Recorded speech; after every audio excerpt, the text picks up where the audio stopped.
before we start, just one announcement that the YouTube links have been shared on the Slack channels, discussion channel. So please carry out all your discussions on the discussion channel. So yesterday's talks have already been uploaded.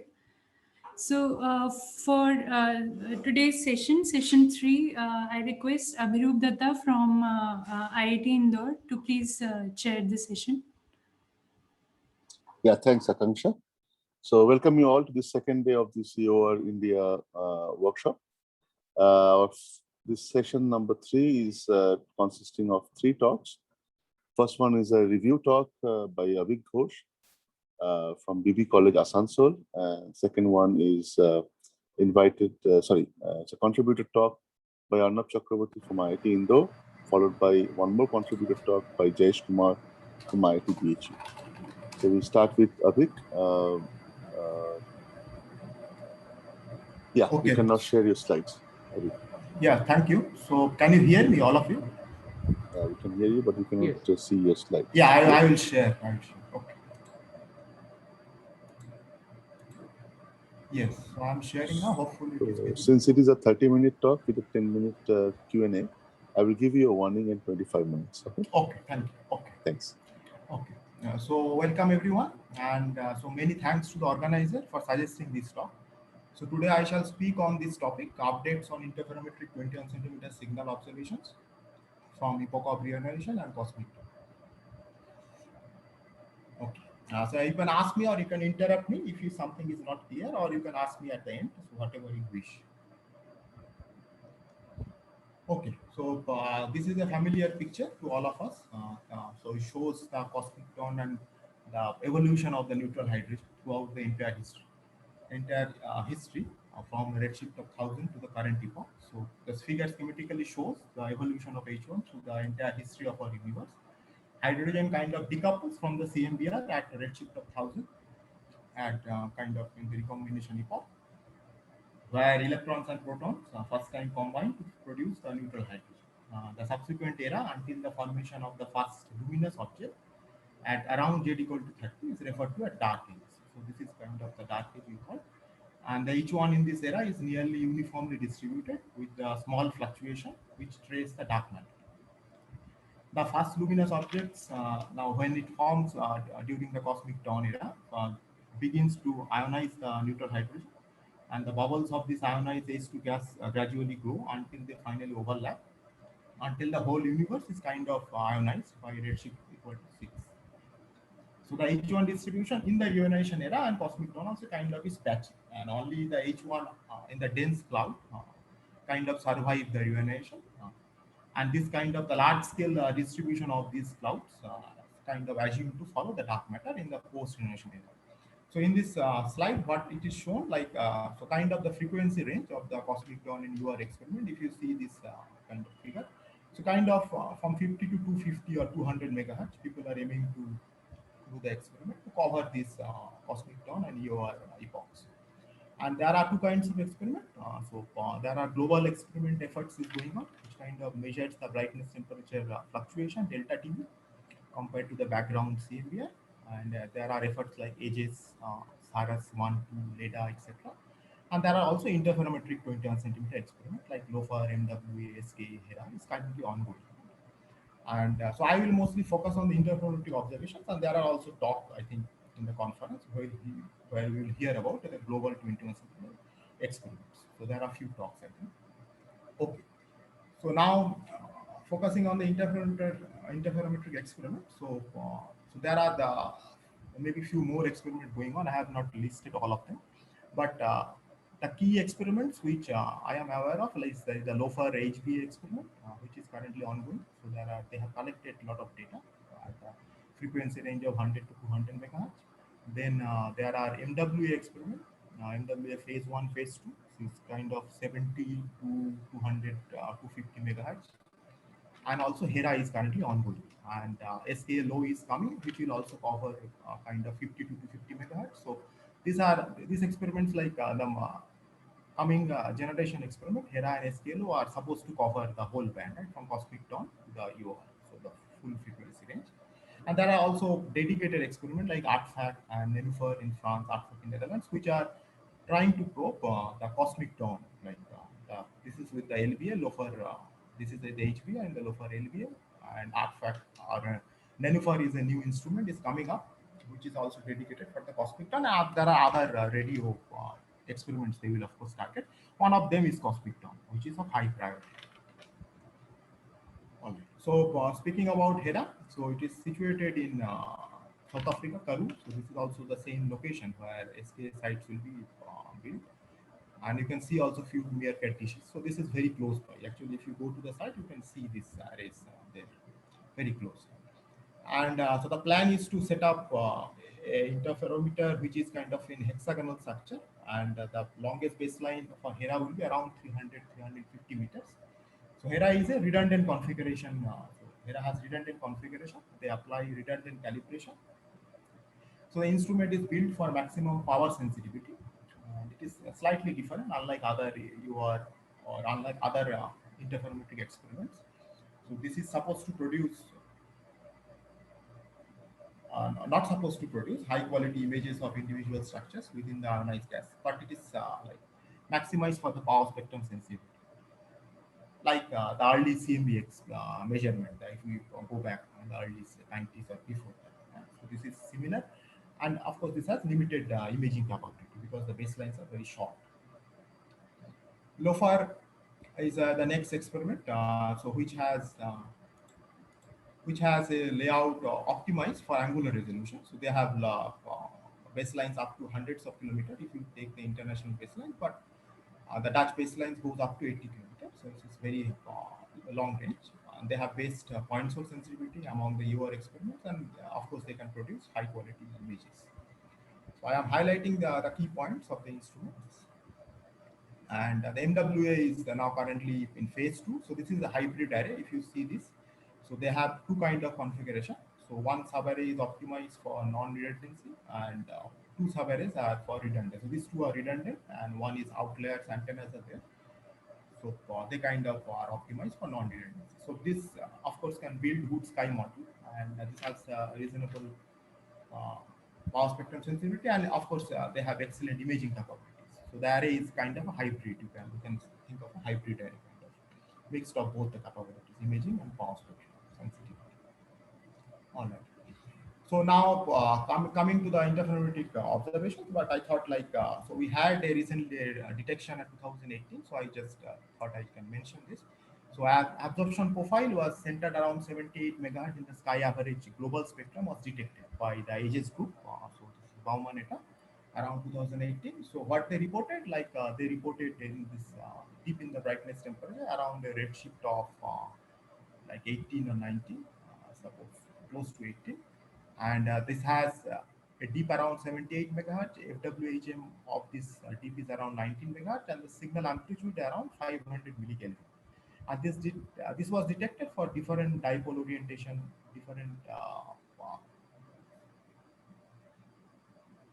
width of the ground plane, etc. So these are different configuration, H1, H2, H3, H4. So the interesting point to note that they could detect the signal in every configuration. That is the highlighting point. So the profile is largely consistent with the expectation for the 20 centimeter signal induced by early stars. However, the best fitting amplitude of the profile is more than a factor of 2 greater than the largest prediction. So that is the kind of surprise to the community. And this discrepancy suggests that either the primordial gas was much cooler than the adiabatic cooling that we know of, and or the another expectation than the expected background, or the radiation temperatures hotter than the expected. So this was two natural explanation of this profile, but people have written many papers, so you can look onto this also. People have proposed the dark matter baryon interaction, etc., to basically explain the signal. But this talk is not about the global experiment, so we'll focus on the interferometric experiment. Okay. So currently, if you look at this is the sensitivity plot we have currently. So this is showing the best 2 sigma sensitivity of the power spectrum. So this is the dimensional scale spectrum in the millikelvin square unit across the redshift jet.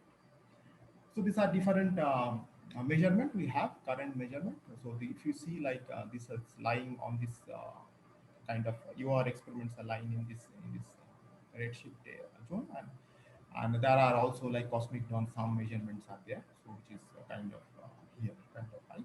So if you think about the models etc., which we have from simulation, 20 centimeter fast model, bright and faint galaxies.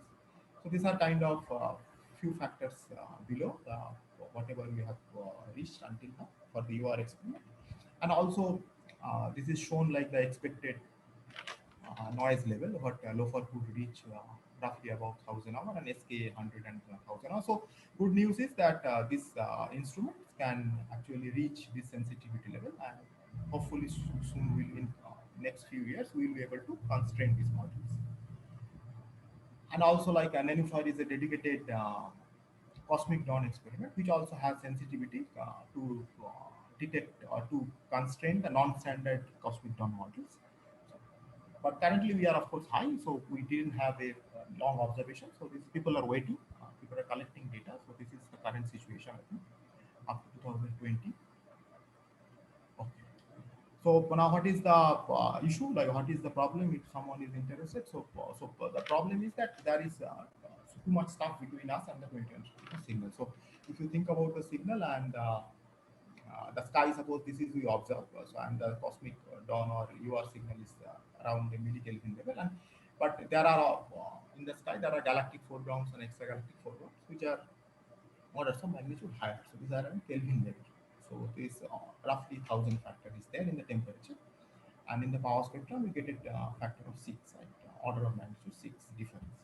So this mainly comes from the galactic synchrotron emissions and the galactic photons, and the AGN and the star forming galaxies contribute to the extragalactic photon.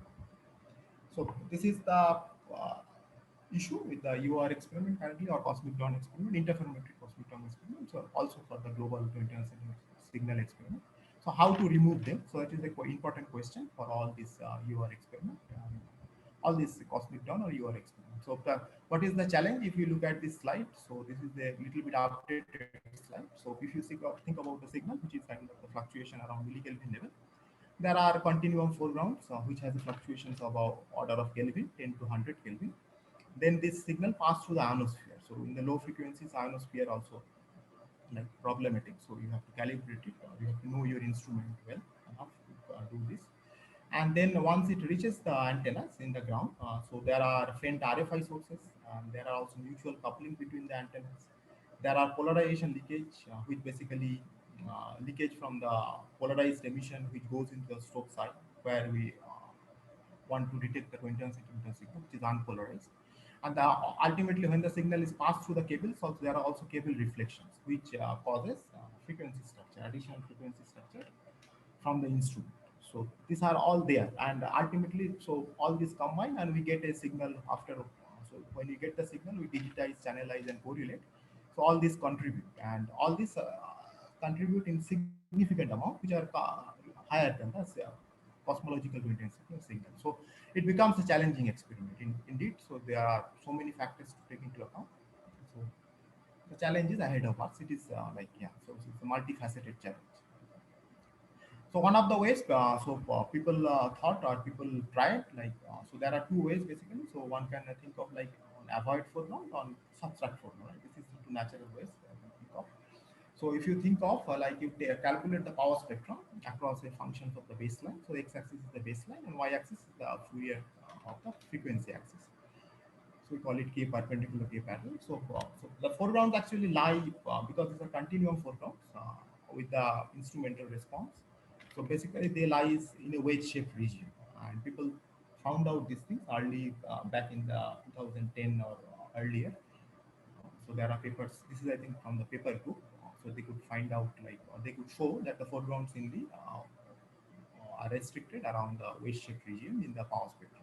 So ultimately, how it helps basically, then one can think of that. Okay, some part of the power spectrum is dominated by foreground. So I will avoid this, and I will work with the other part, which is where my signal and the noise lies. So if I can integrate, the noise will go down, and your signal hopefully will be detected in this region of the power spectrum. So that is the foreground avoiding technique, where some part of the K space is thrown away and other part is used. So So this is largely followed by Hera and MWA group.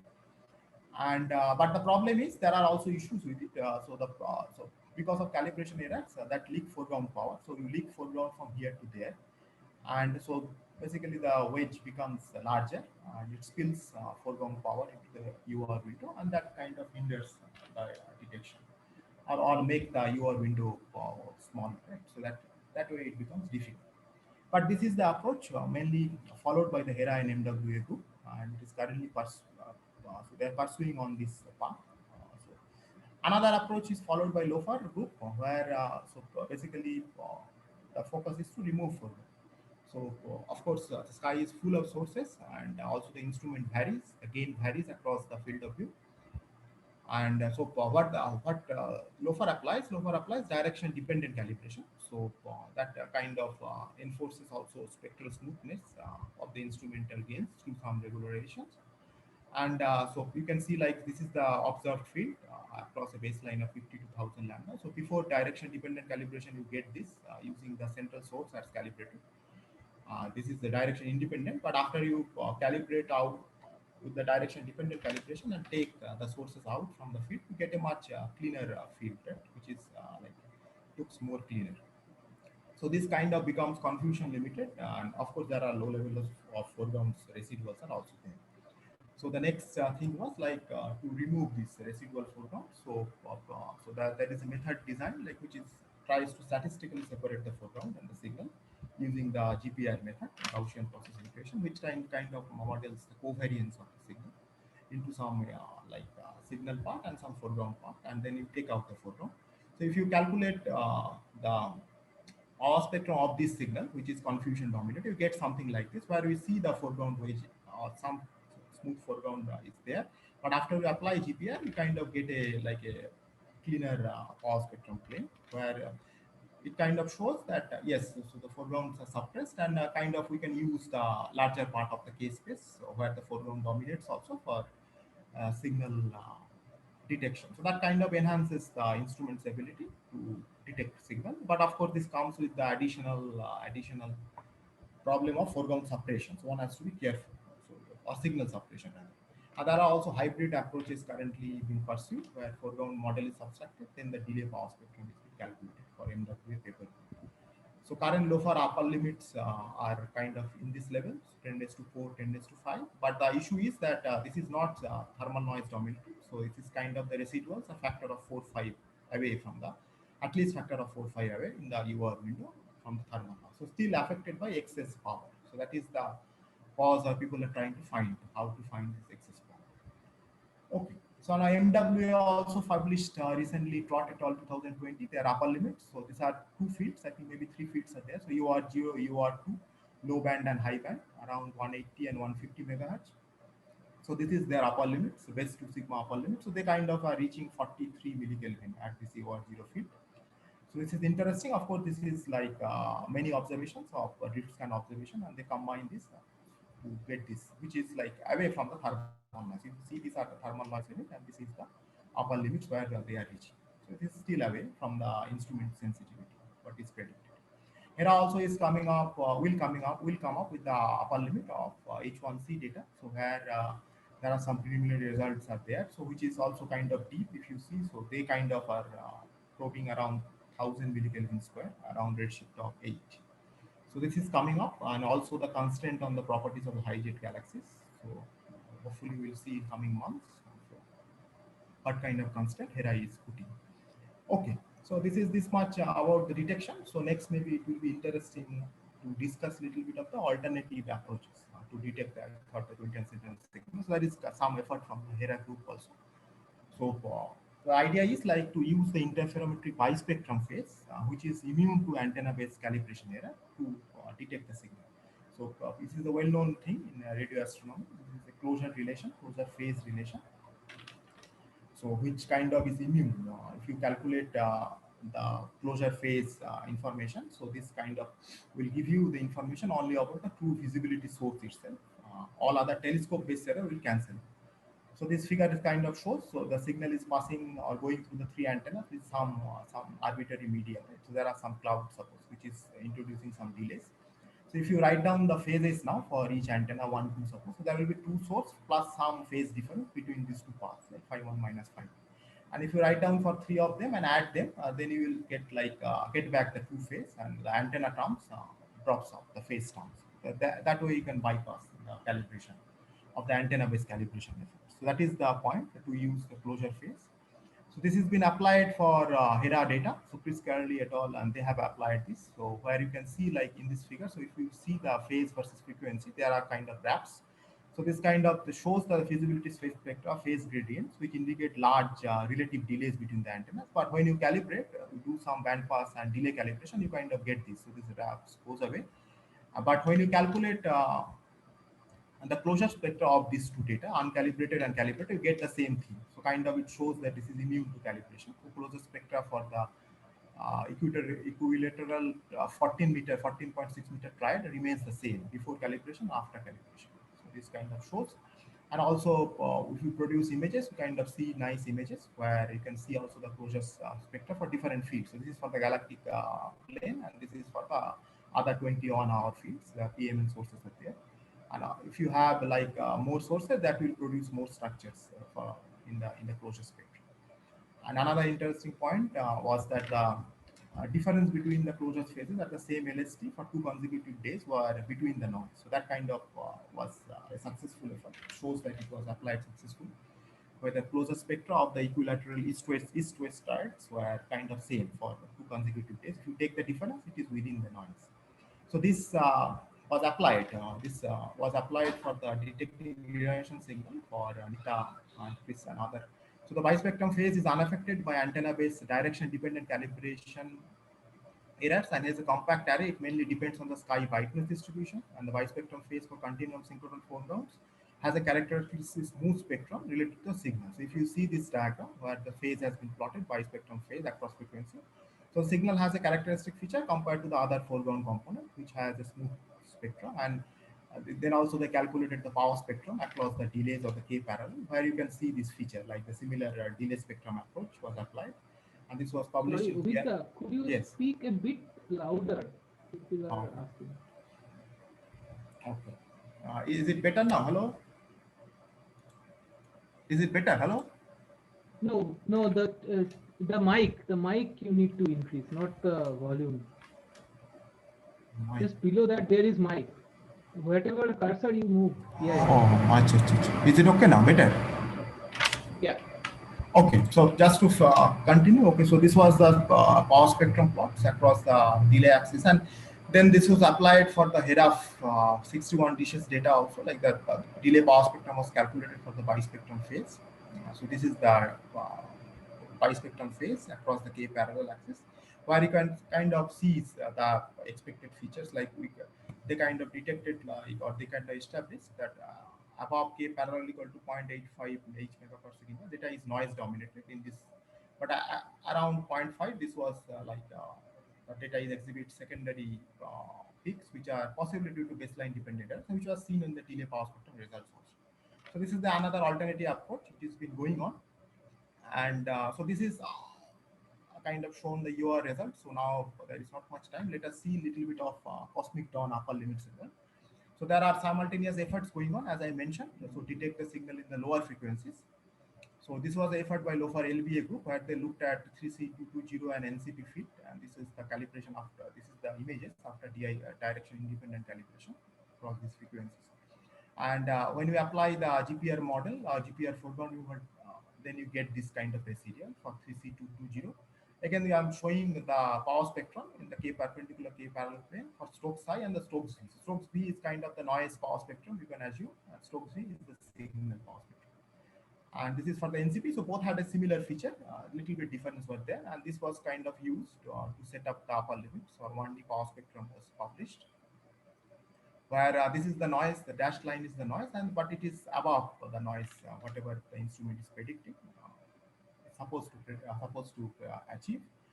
So if you apply the noise bias correction also, so you kind of are above the noise limit. That was the conclusion, and the limit was kind of for 14 hours data at K equal to 0.038 is around this much, 14,000 kind of level, which are consistent within between each other at 2% level. So that was interesting.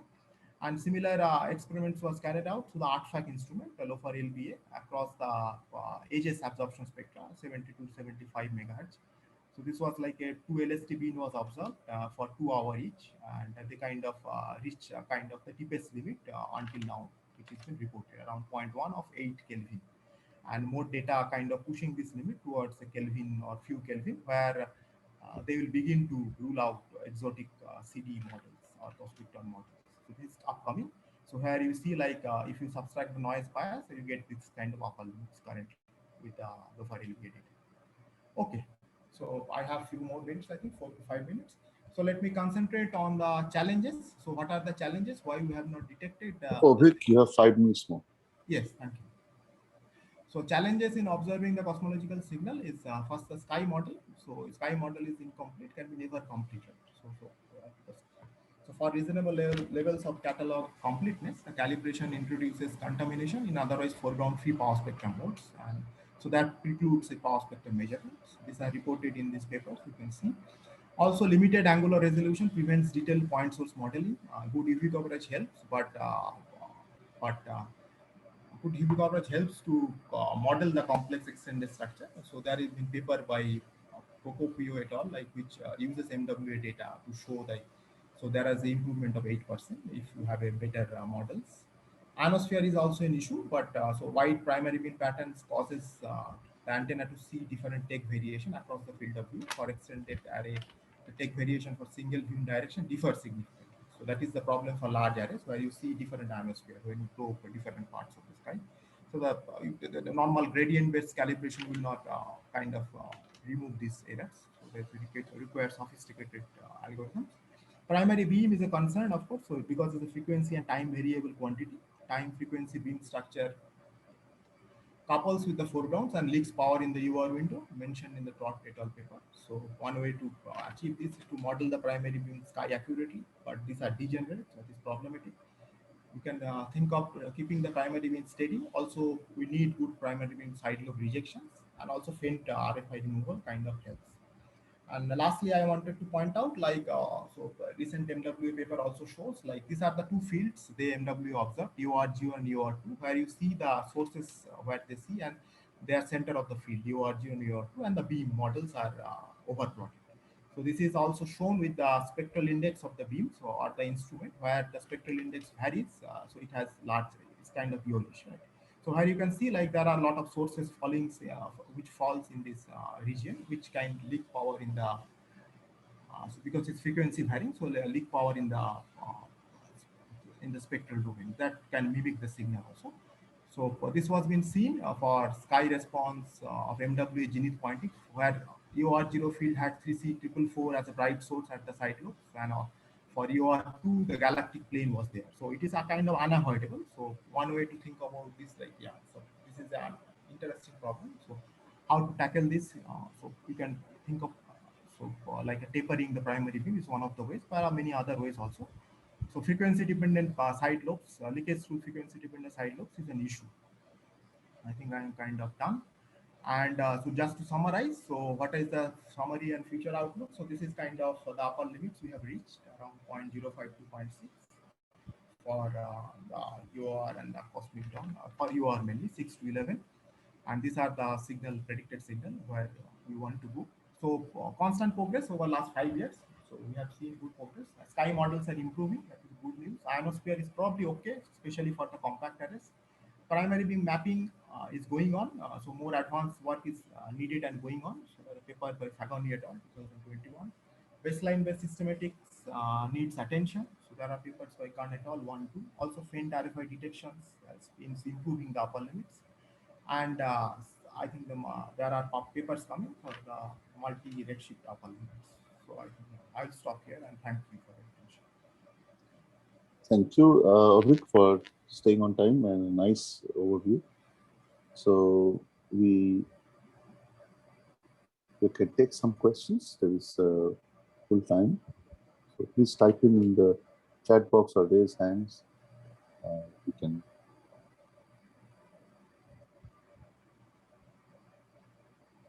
Yeah or no. Hello, hi. So this bispectrum phase, the technique people used for HERA. So there is no way that this power spectrum can be written in that technique in millikelvin square megaparsec, means what we see in general, right? So how one can compare this, right? This is like pseudo unit or something like that. Yes, that is so. I think that is a good question. So, how to compare with the power spectrum results, one-to-one mapping? I think they are Ovik, thinking. can you please come near to the mic? Thanks. Oh, okay. Hello. Is it better? Yeah, better. So okay. Yeah. So there is. I have not seen a direct mapping in the papers. I think so. So I am unaware of basically. So, but I think so. How to basically the question is how to compare the limits, right? That is, I guess, the question. If you get some limits, how to compare with the power spectrum results. So how to get the power spectrum result from the bispectrum measurements. So this is a good question, but is whether there is a one-to-one mapping possible, I am not sure. Okay, Mayuri has written, summary slide seems to suggest that foreground removal is not the current bottleneck for power spectrum detection experiments, more so systematics. Is that right? I guess yes, you can say that, because foreground is of course higher, but the systematics couples the foreground, as I mentioned, right? And kind of it creates additional frequency structure. So systematics, we are at the current generation instruments are detecting a lot of systematics, which are frequency dependent and which is kind of going into the UR window. So basically leaking into the UR window. So that, of course, foreground removal helps, as I mentioned, because the power will be lower, and then the any systematics which is coupled to the foregrounds, which will be also lower, right? So that will always help, but systematics is a problem, of course, because signal is so weak. Okay. Next is Prabha.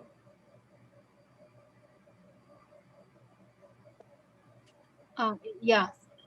So you showed image of C3C220 field. Yes, I think so. Yeah, low for So LPA field. Yeah, my question is very naive actually. Yeah. So can you explain a bit more about what is it that we are seeing here? What are these dots and? Oh, these are okay. So okay. Yeah. So let me mention. Yeah, sure. I mean, is it like if my eyes were sensitive to this frequency, this is what I would see? Is that something like that? Yeah, so this is the radio image. So this is at frequency of 39 to 72 megahertz. A very low frequency radio image you can think of. Yeah. And these are the galaxies basically. What we are seeing. So these are different AGN, so active galactic nuclei or star forming galaxies. So mainly I think AGN. These are bright, and they are detecting mainly AGN. So these are galaxies for two different fields. One is not celestial field, and one is another 3C source. So this is basically a 3C source where they have looked at. I see. Okay. Yeah. Okay. Desh. Sorry. Please carry on. Please. Yeah. Hi. Can you comment on potential use, or maybe it's already in use, of closure amplitude as well, along with the closure phase that can bring in the...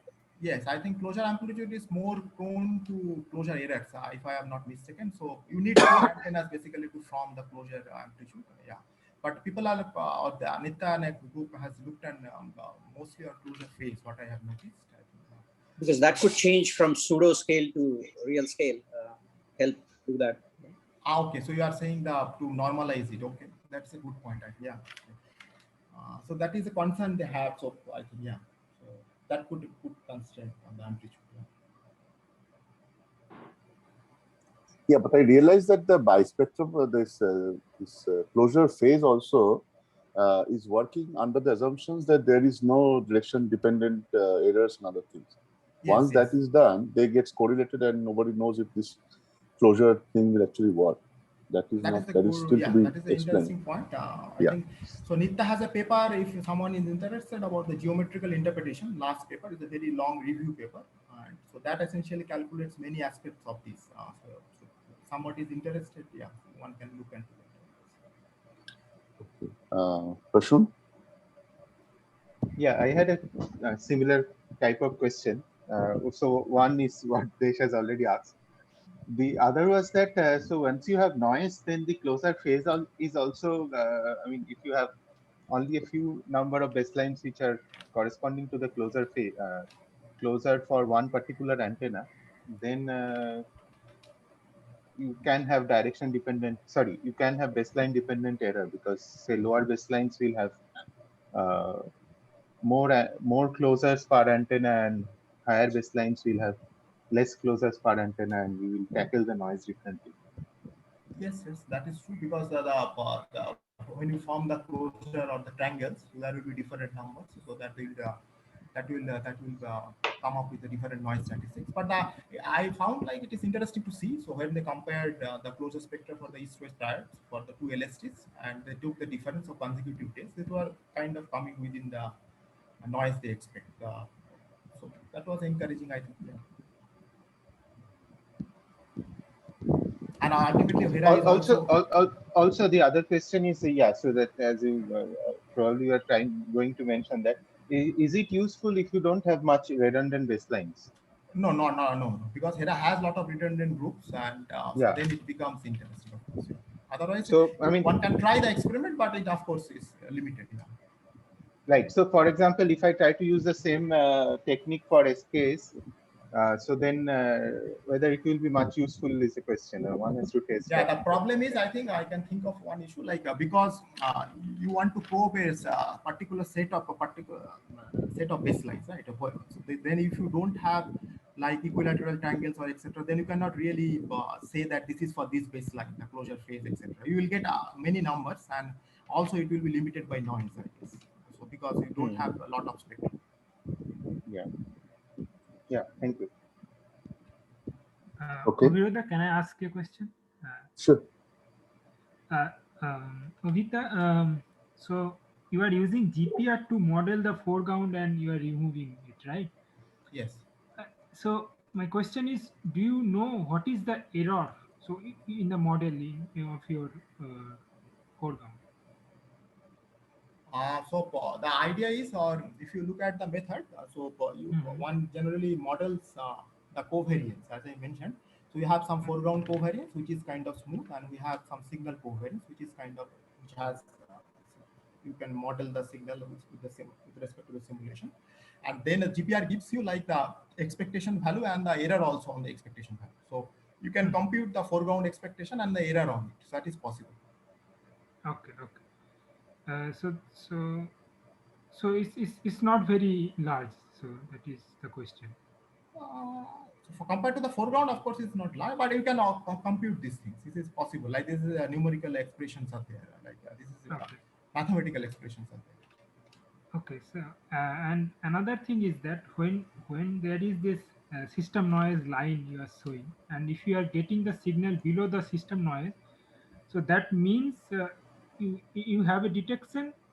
Means you can. No, that means certainly say- overfitting, right? It is expected that you should not go in the below the expected noise. So if you are going below, suppose the experiment is going below the dash expected noise level, then which is basically overfitting. So that is not desirable, I think.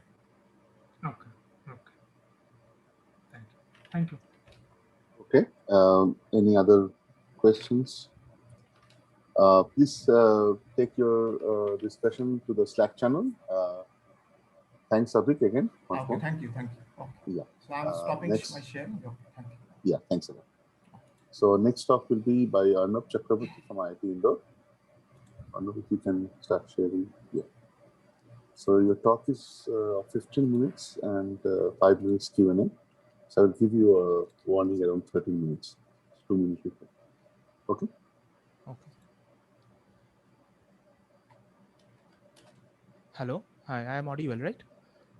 Yes. Okay. Good afternoon, everyone. I am Arnab from IIT Indore. I will be talking about our efforts on putting multi-rate sheet upper limit on posterior H1 signal using UGMRT at redshift Z equals to 1.96 to 3.58. So there are other members of the observational project across the India, and this work is already been accepted for publication. So the basic idea is we are basically focused on the posterior era here, where the intergalactic medium is highly ionized and the neutral gas is resides in a dense pockets which are shielded from background ionizing radiation. So one way to probe this epoch is by intensity mapping experiment, where you are not interested in isolating and detecting individual source of objects which are emitting H1 21 centimeter signal. This red dots points here in this map.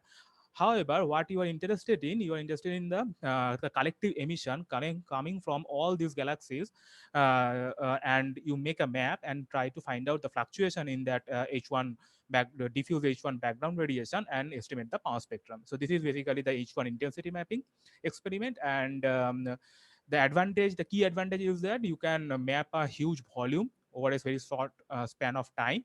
And also, since you are not detecting individual sources, you do not need a huge amount of time to achieve significant high statistical significance detection. So we are mainly interested in this H1 intensity mapping experiment here. And what are the previous measurements? So people have already used single dish experiments like GBT and Parkes, and they make a autocorrelation map of a particular field, and then they cross correlate with the galaxy survey, and then they estimate the power spectrum. So the upper panel shows you such two previous detection, which is at redshift 0.8 using GBT and Wiggle-Z galaxy survey, and these are basically the single disk experiment. The bottom left panel, this is also single disk experiment using Parkes telescope and the 2DFF galaxy survey, and this is also at lower redshift 0.07. There is only one upper limit using GMRT at early time by Ghosh et al. At redshift 1.32, and they put upper limit on the posterior H1 signal using a small amount of observation time, close to 15 or 16 hours.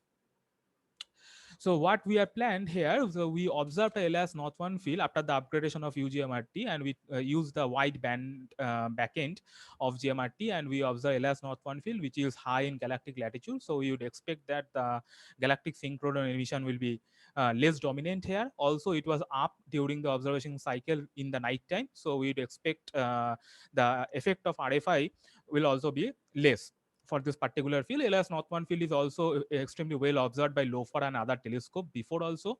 So we have taken the data in both GSB and GWB, and I will mostly talk about the GWB, the wideband backend of the upgrade GMRT dataset in this talk. So this is basically our analysis pipeline. What it shows that we have taken the data, the 25 hours total observation over 4 nights, and it is quite a huge amount of data set, which is 4 TB in size. So we have taken with 8K channels and 2-second integration time. So this is 24 kilohertz channel resolution. And after taking the raw data, we have passed it through AO flagger to flag the RFI first. And then we have averaged the data across time to 8-second time resolution, and we have not done any averaging across frequency channels to get the higher K parallel modes, which I will talk later. Then after averaging, we passed it through the direction independent calibration pipeline. We have developed a CASA based calibration pipeline. This is a traditional calibration and RFI flagging, direction independent only, not direction dependent here. And after that, we passed it through imaging and self-calibration loops, several rounds of self-calibration loop. We have done only phase-only self-calibration here. And during the calibration cycle, we choose only the baselines above 1.5 kilolambda to generate the gain solution. However, when we apply it to the whole data set. And this actually helps us to avoid any diffuse structure suppression during our self-calibration loops. And after the self-calibration cycle, we found a sky model which consists of nearly 3.7K point sources, and we have subtracted this using UV-SUB in CASA. So I want to mention that this is the only subtraction we have performed in our entire analysis. There are no further subtraction in this analysis pipeline. Then for each night, a point source subtracted calibrated residual visibility data set we have after this analysis. And then we coherently average those data set in the UV domain of the defined nice data set. And then we passed it to our power spectrum pipeline, which we called CleanPS, and I will talk about it later. So this is a image of at 400 megahertz of the whole bandwidth dataset of the LRS North 1 field, and we see that there are huge amount of bright point sources in this field, and we reach an RMS of 15 microjoules per beam, which is one of the deepest so far achieved with UGMRT dataset, and the white dashed circle here is our primary beam. Okay. So now, what is the challenge to detect the H1 signal? So first is the foreground, as Obigda mentioned before that, we can avoid the foregrounds. So basically, in this analysis, we have we implemented the foreground avoidance technique, not the foreground subtraction technique. So foreground avoidance is basically foregrounds are coupled with the chromatic instrument response, and they lie basically in this wedge shape region, and one can look for H1 signal outside this horizon limit where there is a clean window of your window called your window. So far, this technique have been applied to high redshift UR observation, like LOFAR, like MW and HERA have applied this technique, and we applied the same similar methodology here for the post-UR H1 power spectrum estimation. Right. So for the power spectrum estimation, we developed a pipeline called CleanPS. So what we measure the Fourier conjugate of the sky brightness distribution, that is our visibility. This is our measurement equation. So what one has to do, one has to Fourier transform this visibility across the frequency domain and go to delay domain. So during that, one can use a weighting function, that is W nu, which basically taper your sharp bandage edge of the band, and people used a different kind of window, and we used here only the Blackman-Harris window. And S nu is basically the sampling function here, which encodes the flagging. So if due to the flagging, some channels will be flagged, so S nu is basically a sampling function. For the flagged channel, it is 0. For unflagged channel, it is 1.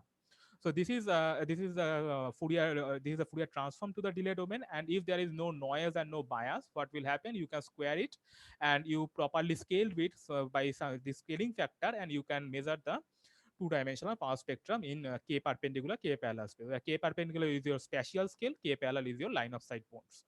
And then what one can do, we can spherically average those modes in spherical beams and estimate the three-dimensional power spectrum. So this is the typical equations what people use to estimate the power spectrum. However, there are some caveats. So first is the RFI flagging. So this is in the right panel. What I showed here is the time frequency plane of a particular visibility, and the yellow patches are the flagged channels. Okay, so if one do the Fourier transform along this frequency axis, that is along this y-axis, what will happen that since there is a non-uniform sampling and there are missing data, so there will be a spectral leakage during this Fourier transform. So what will happen, this K parallel is basically the Fourier conjugate of the frequency axis, so foreground will spill over into this clean UR window, and your estimation of power spectrum will get hampered.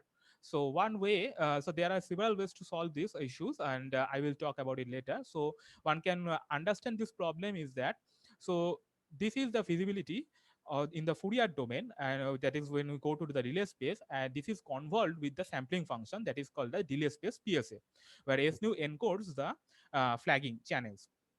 So due to the high side lobes of this PSF, it is getting convolved with the visibility, and it will smear the foregrounds into this clean UR window. So this is one problem.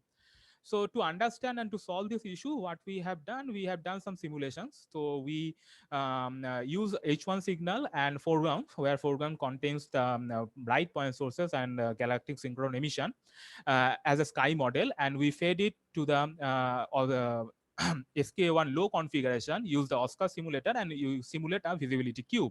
And after estimating after taking the visibility cube, we estimate the 2D and one-dimensional power spectrum when there is no flagging. So what we can see that the foregrounds are contained within this wedge-shaped region below this horizon limit, and there is a clean window. If I take this window and average those modes and estimate the three-dimensional power spectrum, we get the red dotted points here, and the black dashed line is the underlying H1 power spectrum, which have been injected in our simulation, taking from 21 centimeter fast.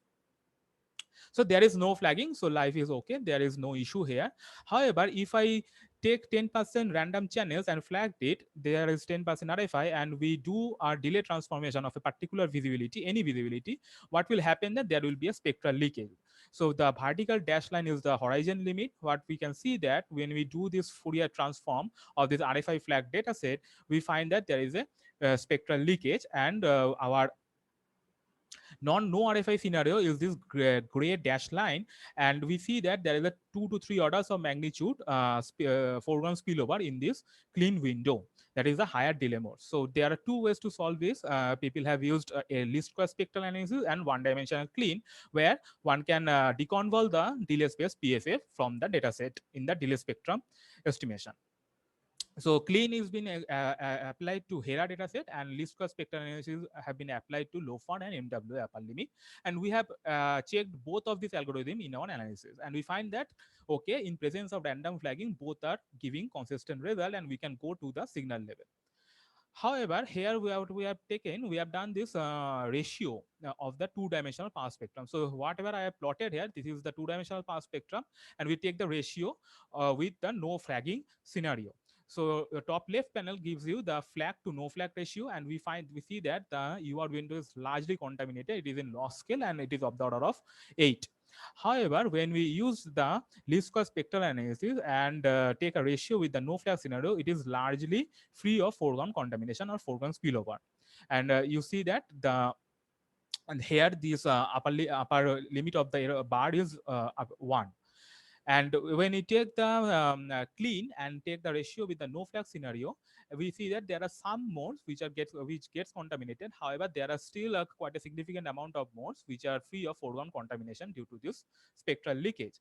So when we take the modes above this horizon line and take a 3-dimensional power spectrum, instrument the 3-dimensional power spectrum, we find that we can still reconstruct the most of the modes using both of this technique, and we can get down to the 21 centimeter fast injected H1 power spectrum for via both of these techniques, least square spectral analysis and clean. However, when we applied our periodic flagging, that is the 20% random channels are flagged, and also we applied a periodic flagging, that is after every 1.28 megahertz there is a sharp flagging. This is the scenario of the MWA due to the polyphase filter bank. So when we take this flagging scenario in our simulation and we applied clean and least square spectral analysis, we see that clean fails to restrict the foreground spillover, and most of the modes gets contaminated. The low K modes gets contaminated, and when we do the least square spectral analysis, we can still reconstruct the modes clearly, and we can go down to the injected H1 power spectrum here. So the conclusion is that least square spectral analysis gives you the most robust and most optimal way to detect the H1 power spectrum in presence of periodic plus random flagging scenario. We applied this to a small data set of our UGMRT data set, one nice data set, 8 mega chunk. We have taken 8 mega chunk around redshift 3.58. Both clean and least square spectral gives consistent result because there are only random flagging here. There is no periodic flagging in our UGMRT observation, and we take the ratio here, clean and least square spectral analysis, and we found that these are more or less consistent with each other. Now, for real observation, there is another problem that when we observe the visibility, there is a H1 signal, foreground, and noise. So when we cross-correlate, 2 minutes. Okay, when we cross-correlate this with each other, then what will happen? There will be extra noise bias. So what one can do is that we can gradate the data set in a UV plane, and we take the cross correlation of the visibilities which falls in a UV cells and take the off diagonal terms only, which is basically the cross correlation of the visibilities among each other, and this will be free of noise bias. So we have done this for 8 mega chunk of at redshift 3.58. This is the 2D power spectrum where we find that there is a foregrounds are dominated in the wedge shaped region. There is a window, and we average these modes to estimate the 3-dimensional power spectrum. For the uncertainty of power spectrum, we estimate the noise power spectrum by time difference visibilities and then divided it by the number of modes averaged coherently. And this is the noise power spectrum in our analysis, and we put it as an uncertainty in our power spectrum.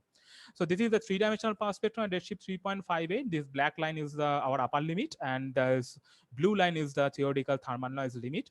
Here, the green one and the magenta one are the theoretical predicted H1 power spectrum and the dark matter power spectrum respectively. We have done this after coherently integrated different types of data set in the UV domain, and we see that there is a significant trend of decreasing of power spectrum in the after integrating more and more data set. So we have done this for 3 other chunks at 1.96, 2.19, and 2.62. And this is the upper limit, best upper limit at k equals to 1 MPC inverse. And these are the 4 best upper limits at redshift from 1.96 to 3.58. These are the upper limits, and these are still 3 to 4 orders of magnitude higher than the expected H1 signal. So one last thing what we can do is that we take the best upper limit of the H1 power spectrum. We have the dark matter power spectrum from the CAM, and we can figure out what is the our constraint on the omega H1 and BH1 parameter, the product of this. And this is coming out to be 10 to the power minus 2, 10 to the power minus 1. However, previous observation from different surveys shows that this is of the order of 10 to the power minus 4. So we are still 2 orders of magnitude higher than the expected value of omega H1 parameter. So what we have not done, we have not done any kind of subtraction in our analysis. We have not done any kind of weighting our data set by by covariance of the data, and we have not done any foreground filtering. So we do not expect there is any signal loss in our analysis pipeline. However, there are many things needs to be done, like polarization leakage, calibration gain error, variation of beams, etc., etc. And last I want to finish here is that we have a UR signal, UR data set at 120 to 250 megahertz band. However, the data is completely corrupted by RFI, and there is no beam information as of now. So this is still needs to be done. Thank you. Thank you, Arnab.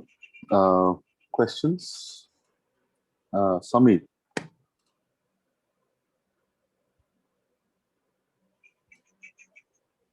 Samir, you can ask, unmute. Yeah, can you hear me? Yes.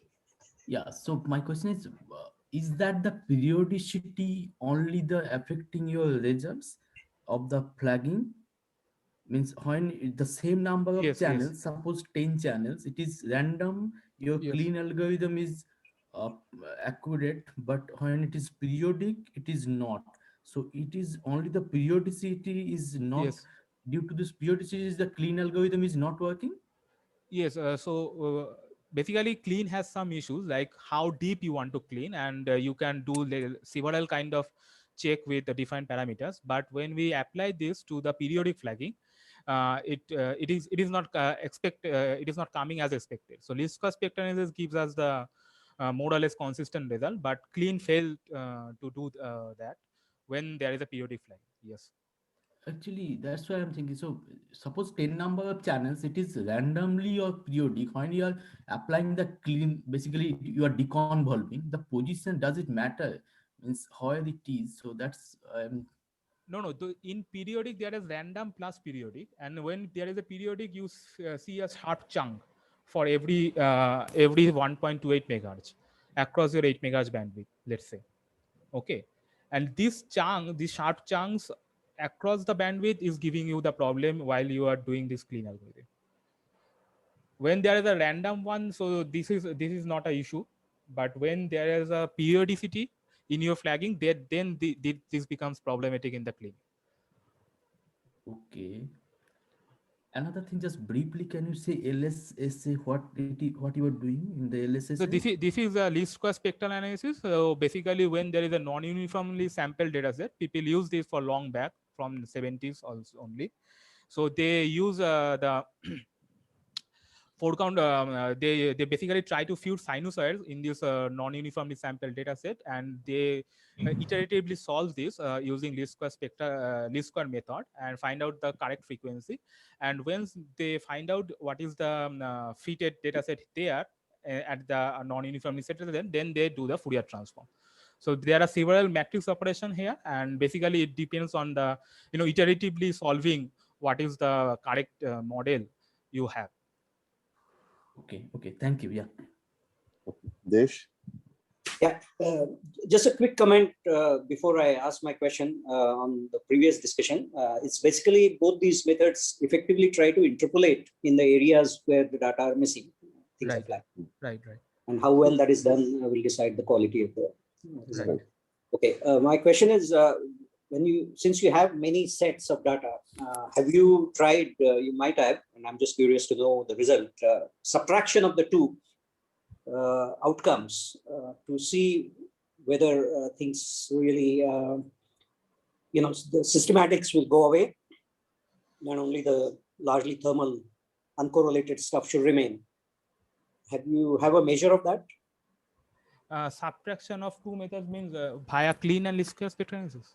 No. Whatever processing, you have many sets of data that you average right. together. Right. No. If We you have were not. to have results from each one of them to Yeah. whatever level, and Yes. then do the subtraction Yes. of the powers, Right. either in the image domain or in the power spectral domain, what do you see? So what we have done, I have not shown this plot. What we have done is that we divided the data in 4 megahertz chunk of the 8 megahertz chunk, and we estimate the power spectrum. We subtracted. These are consistent with each other. No, what I meant is from one day to another day. I would No, just not want to see out. what are the No, no. systematics which are That we have not that done. will be worthwhile and instructive to do. Right. That we have not done it. Yes. We have seen the day-to-day variation, but have not done the subtraction. Subtraction, yeah. So that can be, that can be a good point. That can be done now. You will be able to comment on what is actually contributing and what Right. can improve on averaging. Yes. Yeah. Thanks for pointing out. Yeah. We'll look into that. Girish? Yes, hi. That was a really nice talk, Arnab. I was just wondering, this might be a naive question, but how do I understand the difference between your power spectrum upper limits and the thermal power spectrum, thermal noise power spectrum? Sorry, can you repeat the last one? The thermal noise power spectrum? Difference. Hello? Girish, are you there? Maybe he just dropped off. He's there. Girish, you're Sorry, muted. I got muted and then I couldn't unmute myself. Sorry. Yeah. This is what I wanted to ask. So this is basically the theoretical thermal noise. So what we have is that we know the system temperature from UGMRT, and they did not measure at each frequency chunk. So they have system temperature value for different frequency band. So we have taken the system temperature, we scale it to the corresponding frequency for our analysis, and we know how many hours we have observed and what are the modes contributing to this estimation of power spectrum, and then we estimate the simple thermal noise upper limit, thermal noise limit, theoretical thermal noise limit, and this is the blue line here, and we see that we are close to that, not yet reached the thermal noise limit, but we are close. There are some unknown systematics, but we have agreed that there are still residual systematics, but yeah, we are not far away from the thermal noise limit. Right. Okay. Thank you. Okay, Tanan, quickly. Yeah, Arnav, can you go to slide number 22? Okay, now maybe the one before, sorry, 21. This one. Yeah, so what do you do here? There are three curves, and you say that red one is for 4 nights and the one top one is for 2 nights. So you average 4 nights So, data. How do you right. do that? Yes. Yeah. In the UV domain only, right? So we basically added the data. First, I take the 1 night data set, then 2 nights, then 3 nights. So you add UV data, Yes. visibilities. Yes, in the grid cell, when there are more data sets, it should decrease, right? And that is what we are finding here. However, note that different night has different flagging. So it is not the exact way you should see. So, so ideally it should scale as 1 by day in number of days, right? Right. However, so one thing you should note that for 4 nights we observed 6 hours for 3 nights and 7 or 8 hours for another night. Okay. So it should be 1 by hour. How many time, hours? Time. Yes. So is it following that rule? Yes. Or? Yes, but we found that it is following that, not exactly, but it is more or less consistent with. Okay, thank you. Arnav, there is another question by Avinash in the chat box. Please try to answer while Jay sets up. So I if you should can stop unshare. Yeah. Our next speaker is Jayesh Kumar from IIT BHU. Jayesh, are you there? Yes. Yeah, can you start sharing? Hello. Yes. Is Is my screen visible? Yes, it's not full screen yet, but Yeah, I'm just. Oh, sorry. Hello. great. Okay. So yeah, good afternoon, everybody. Myself Jayesh Kumar, and my work is focused on the calibration requirements for the UR observations.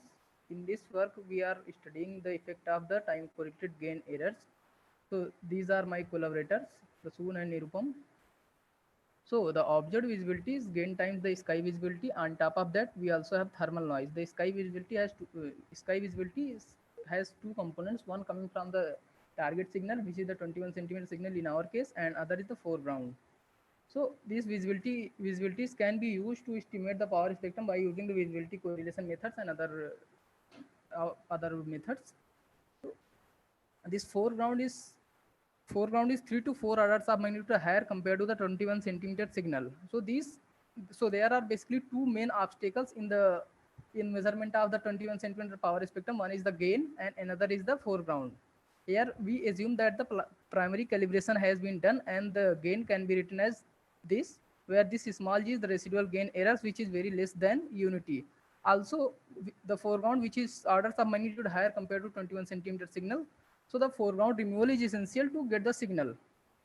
So after subtracting the foreground, here we also assume that the foreground has been modeled accurately and we can subtract it directly from the visibilities. So after subtracting the foregrounds from the observed visibilities, the corrected visibilities are these. So this last term g times vgf, although g is very small compared to 1, but as foreground is very large, this last term g times vfg still can exceed the strength of the 21 centimeter signal. So in our work, we want to study the effect of these residual gain errors. So this right hand side plot is taken from the Mertens et al. 2020, where this represents the UR upper limit results for 10 nights of observation of LOFAR UR project. So this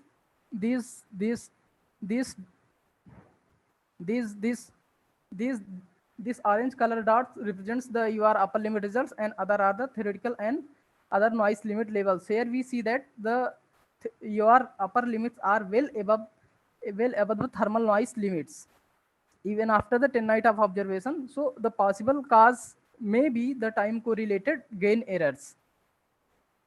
So okay, coming to next. Okay, so to solve for the gains, we perform the calibration. So the observed visibilities can be written as in terms of antenna-based gain errors, antenna-based gains, and it can be given as this. So to solve the gains, we perform the calibrations where we use the primary calibration and self-calibration methods to correct for the gains. The self-calibration methods corrects the gain solution, which are stable at a time scale of order of 100 seconds. So the gain solutions obtained from the self-calibration methods is expected to be correlated in time at n scale similar to the solution interval time. So this is the reason why we are considering the time correlation of the gain errors. So in our previous work, we have estimated analytically the bias for the bias arising due to the residual gain errors in presence of strong foreground. In that work, we haven't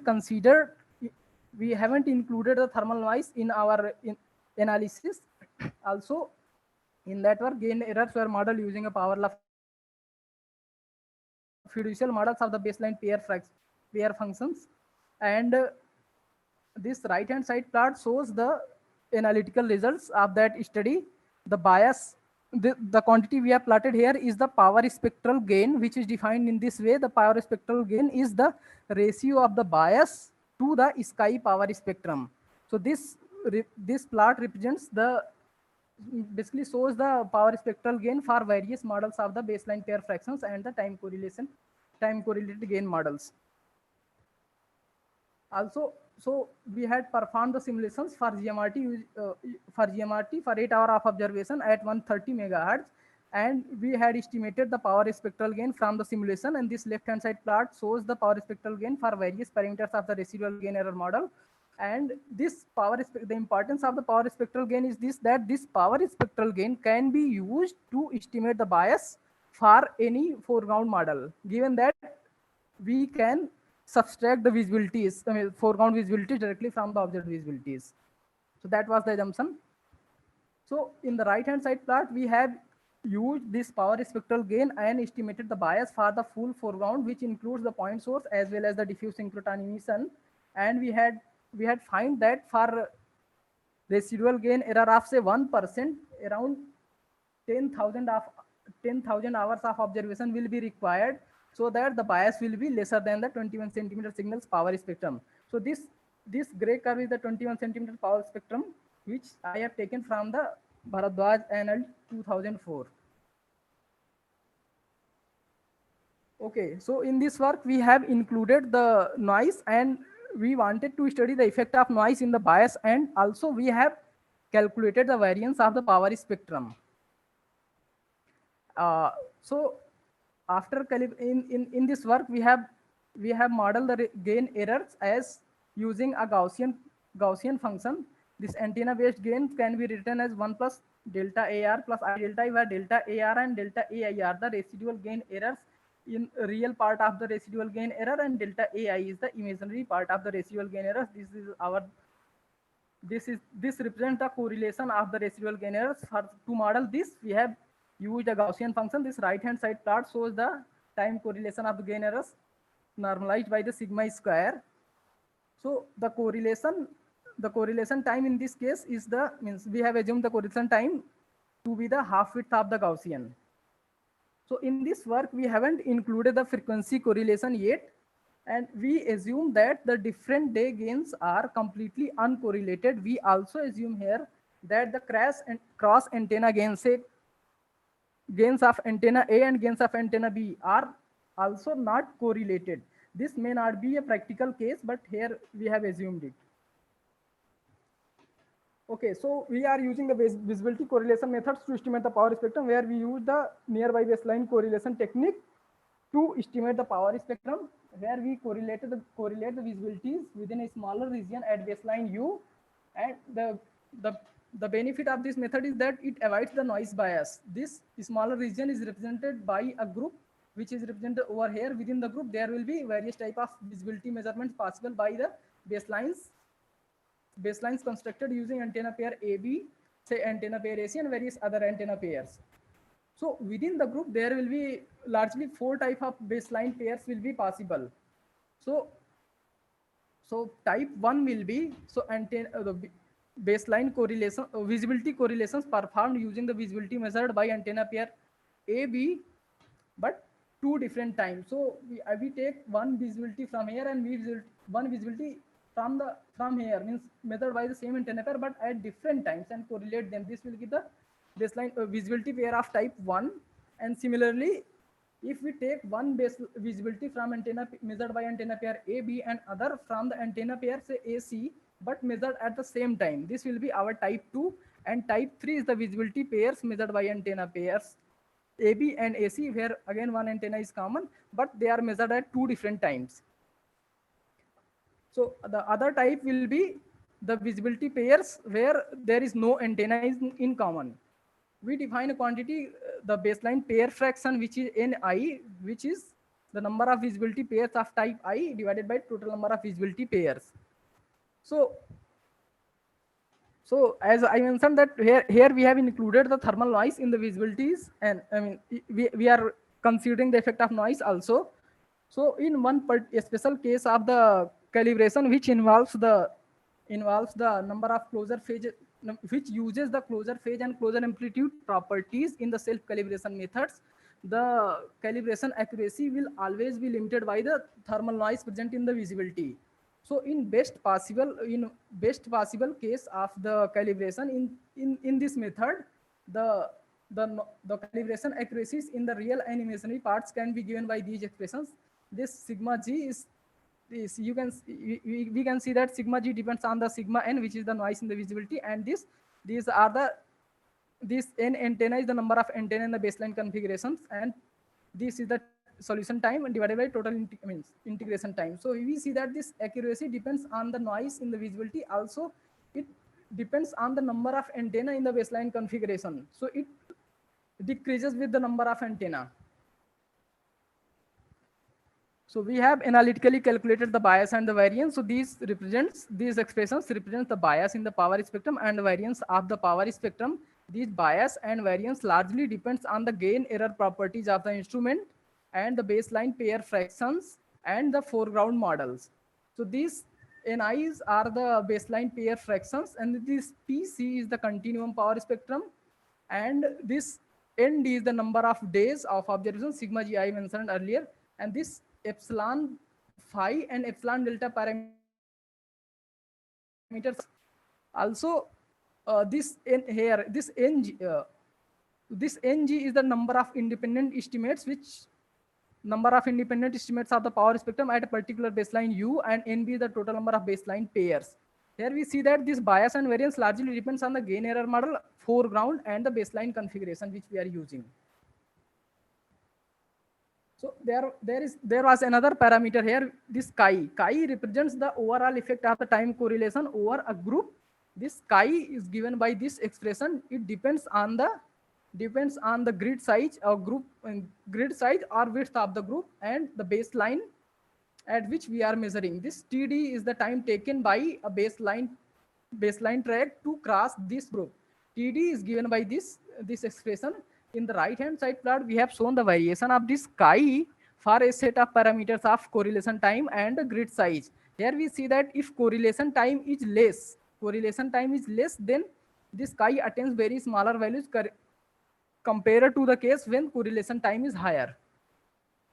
So if correlation time is less, the effect will be lesser. Here we have assumed that the correlation time is the solution interval time. So we also have estimated the baseline pair fractions for the GMRT and SK1 low. In the previous work, I mentioned that we had used a model of the baseline pair fractions. In this case, we have estimated the baseline pair fractions, and for telescopes like GMRT and SK1 low. Jais, you have 2 minutes. So here we see that for GMRT, we find that the baseline pair fractions of type 1, 3, and 4 are comparable, whereas the type 2 is type 2 is almost 0. But in case of SK1 low, we find that the type 4 is dominate over all other types. So these baseline pair fractions will be used in estimation of the bias and the variance. So these are the results for the GMRT. In this right hand side plot, we have shown the baseline pair fraction for integration time of 15 seconds with grid size 0.004 kilo lambda and observation time of 8 hours of observation.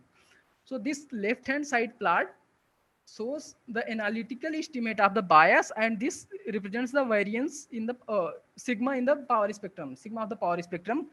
So for this case, we have considered the point source foreground, and our frequency of observation is 150 megahertz, and we have assumed the correlation time to be 100 seconds here.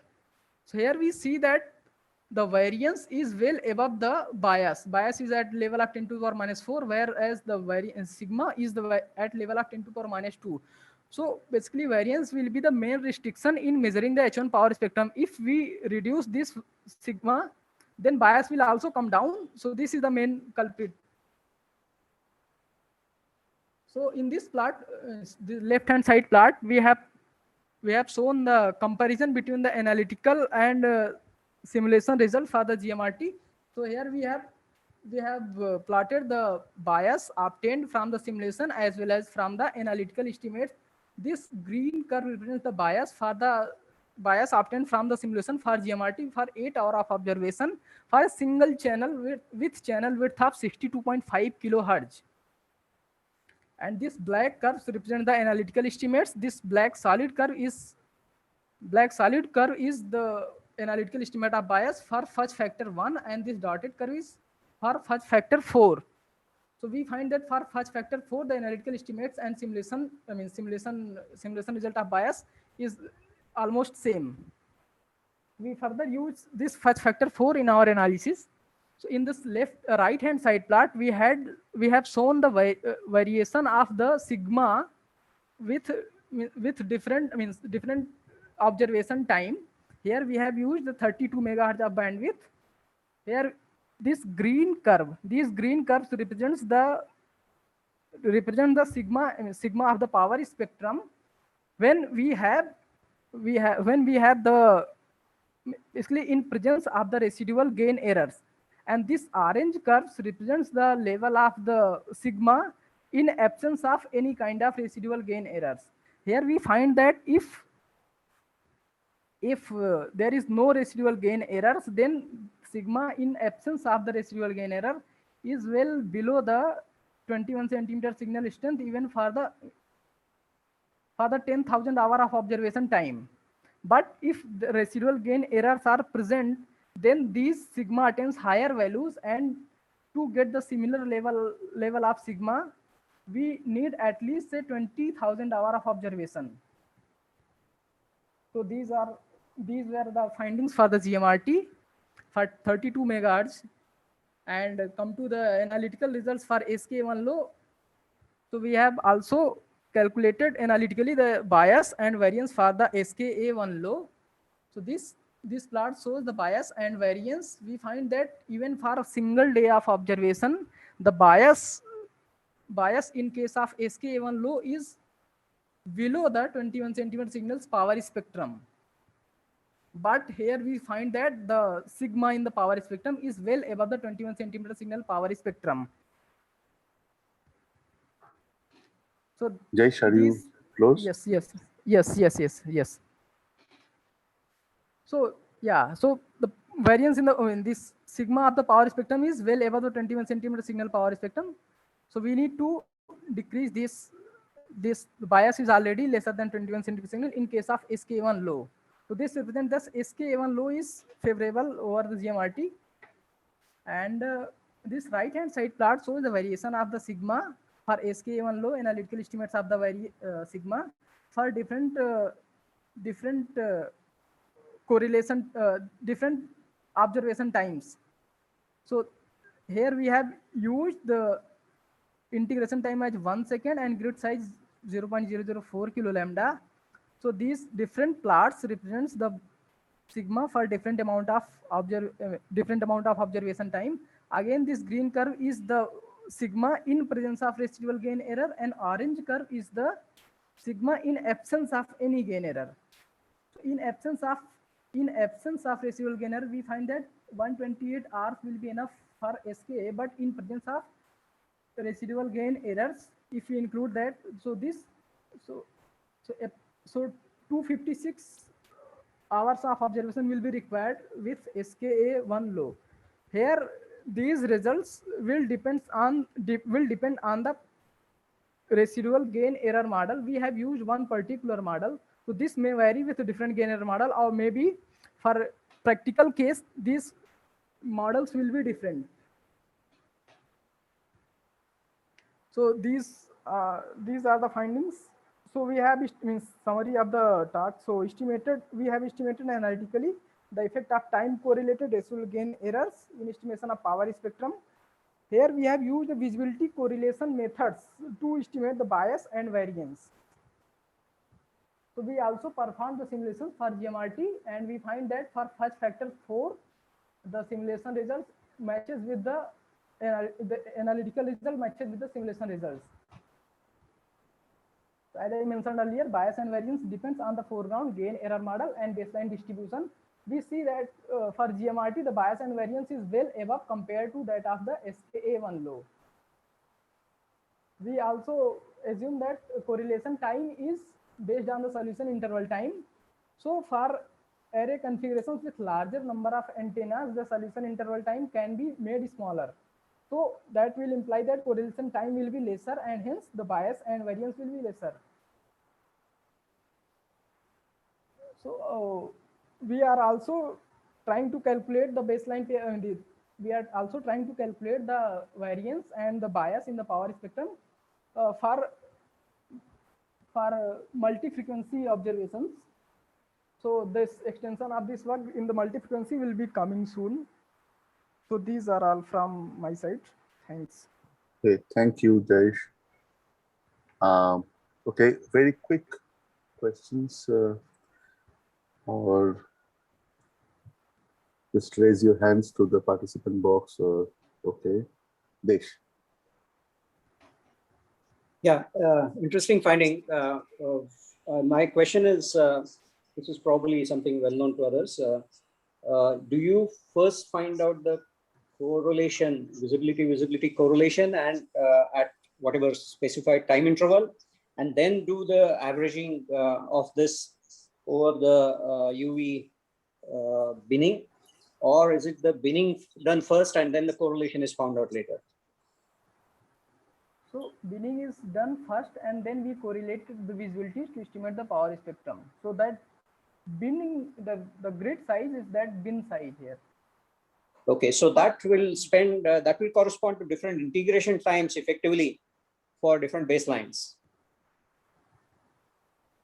So we have the visibility measurements with fixed integration time, right? And then we are gridding the visibilities in EV space. Now, certain baselines will go through the bin rather quickly. Yes. And some will go slowly. And so the effective integration will be different. And your large amount of your analysis is based on the coherence time of the gain variations. So how do you address that? So this parameter TD represents the time taken by the baseline pair to cross over the group. We find that at smaller U, this TD will be large, but at higher U, TD will be small. So to correct this effect, we haven't included anything, I think. Okay, I just wanted to understand it. Thanks. Yes. Okay, Prashant, do you have a comment or a question? Yeah, comment. Okay. So Desh, so you are right. So that is one of the reasons the bias is different with the baselines, and this factor chi incorporates that. I mean, so this will include the U. The estimate. Just let me answer. So the factor chi incorporates the change that you are talking about. So what one is doing is that the baselines which are only nearby are correlated, and that the correlation region doesn't change with the U in the baseline plane. So the grid size is not changed as U has changed in the baseline plane. So within the grid, whether you can either correlate first or you can average and then correlate. These two are equivalent operations in case that you have in both cases if you have taken out the self correlations. So that is this you can join the discussion. Yeah, sure. And this is a comment, so probably it's a discussion. Thanks, Prashant. I think, do you know on what timescales the gains have been seen changing in practice? Is there any analysis people have done of that? No, and so we were planning to look at take this up with the with the data in GMRT, like the calibrator data, and we have not been managed to do it yet. But the plan is that all the calibrator data we have with the GMRT, we can just have a look at and figure out how the that gain would is be very instructive. Yeah. That is those a plan. Are the numbers that are missing, so far in those discussions. Yeah. Right. Thanks. Yeah. Okay. Any other questions?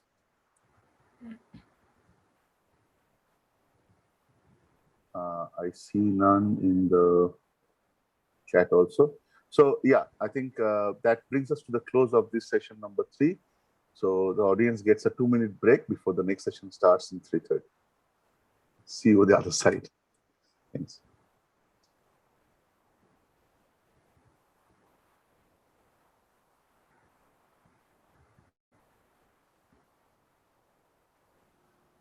Yeah, thank you, Aviruddha. So we'll meet after 5 minutes. Is that okay? Yeah, I think a 5-minute break will be good. Okay, all right. So yeah. So see you after 5.